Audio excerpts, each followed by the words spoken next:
YouTube world, how we doing today? Bert Newcomb, the Realtor here. Today it is Sunday, 11/10 of 2021, Sunday morning. I hope y'all all have a fantastic day. Anyways, today's video, I promised y'all we're going to be talking about investment properties. I love all things making money. I love all things entrepreneurial, and so we're going to be talking about a bunch of different business opportunities I see out there into the future. But anyways, today, what we're going to talk about, I told y'all a few weeks ago, we're going to be looking at rental properties. Today, we're going to talk about rental properties not to buy. Once again, rental properties not to buy. What I want you to know is I want you to know your return that you're looking for, first off. Do not buy anything that you think is overpriced, that you do not think you can get out of in the future. Understand, I also am not keen on selling things. I believe in the buy and hold, get passive income monthly. And if I do plan on selling something, I'm going to do a 1031 tax-free exchange. We're going to talk about that in other videos in the future. So first off, do not buy anything that you think you cannot financially sell for a higher value than you're paying for it, or equal value that you're paying for it in the future. So number one, do not buy at the top of the market. Do not buy something overpriced. Second thing, do not buy anything, a condo or a house in a community with an HOA that says you cannot have tenants. Now, I know people who, they buy condos in some of these places or houses in some of these places and they get away with it. But I do not ever recommend doing that. You do not want to become that guy. You do not want to become, you don't want to do anything against HOA guidelines. You can get in a lot of trouble for that, or you can get fines, and you definitely don't want to get fines. But do not buy anything that the HOA says is not a rental property. In my opinion, if you want a rental property, stay away from those. That's number two. Do not buy anything with an HOA that says you cannot rent it out. Number three, this I see quite often, and I specifically do not buy anything even relating to this situation right here. Flood zones. In 1994, Dougherty County and Albany and Lee County area, we had a massive flood, big flood. A lot of things got flooded. A ton of this town got flooded.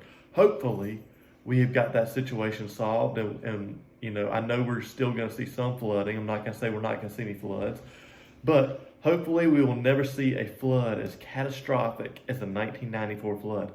That hurt a lot of people. That was a really bad thing. We're not going to talk about how bad that was, but understand it was very bad. But what it did was it flooded tons of Albany. Probably most of these areas will hopefully never ever flood again. But guess what? If you buy a house in some of these subdivisions, you're still going to have flood insurance. Flood insurance is very expensive. I looked at buying a house in a flooded area one time. It was going to take my mortgage up additional $180 a month. My mortgage on the house was going to be $300 and something, $300 and some change. Let's round up to $400. Let's round it up to another $200 a month with a flood insurance, not including my taxes and my insurance. I would have made such little money there.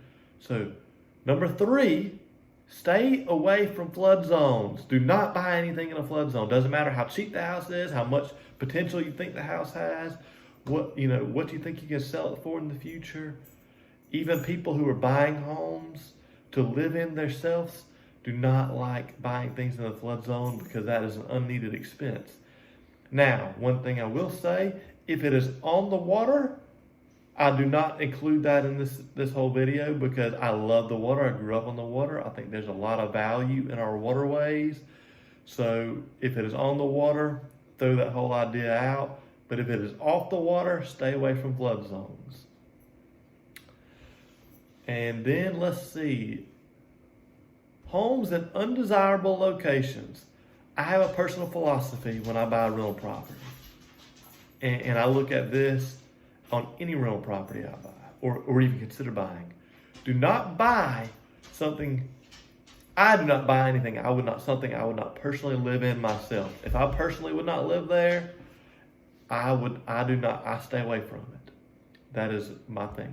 But I do not want to buy anything in a location that I do not think others will find desirable. I want my tenants to stay very happy. I want my tenants to stay with me for years and years and years, and I do anything I can to keep my tenants happy and satisfied. And I do not want to, have anything in a location that I wouldn't find desirable myself to live in. We're not going to go into what I would call desirable or what you would call desirable, because everybody's opinions of desirable is very different. So we're going to leave that up to you to decide. But if you do not think it's a desirable location, if you wouldn't live there, if it's a house you wouldn't personally live in, my opinion is that's not a good rental property. Everybody's opinion is different. So if your opinion is different, do whatever you want to do. Once again, don't take my financial advice here. These are just my personal opinions. Do your own research. Do anything you want to buy. Invest in anything you want to buy. But so those are my opinions of what to stay away from. Homes in undesirable locations, homes with HOAs, homes in flood zones, and homes at the top of the market that you can't sell for more in the future. So anyways, that's my investment advice. 100% just my opinion. Make your own opinion. Do your own research. Anyways, have a great Sunday. Thank you.